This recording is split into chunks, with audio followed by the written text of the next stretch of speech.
Nahirapang makahanap ng masasakyan ng maraming pasahero sa Juan Ayala Terminal. Ang ilan sa kanila galing sa bakasyon nitong Semana Santa. Nag-deploy naman ng libreng sakay ang ilang ahensya para tumulong sa mga stranded. May unang balita, si EJ Gomez. Nadatnan namin naghihintay ng masasakyang bus si Faith sa Juan Ayala Transport Terminal sa Makati City pasado alas 11:30 kagabi.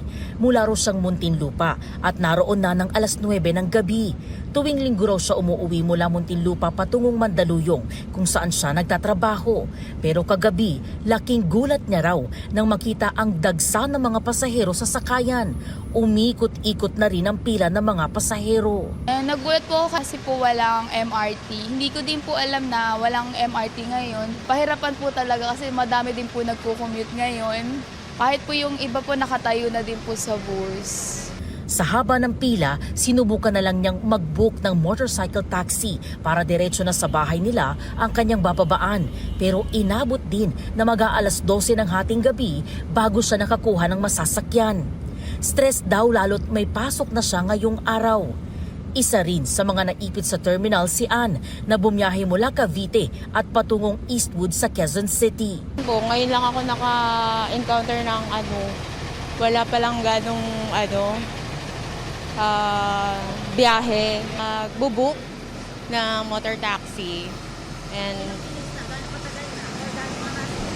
almost 30 minutes na. Napaka-hassle kasi ngayon inabot na ako ng ilang oras.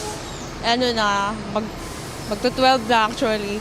Tapos, kailangan na naman ng pumasok. Kaya ito, puyatan, kumbaga.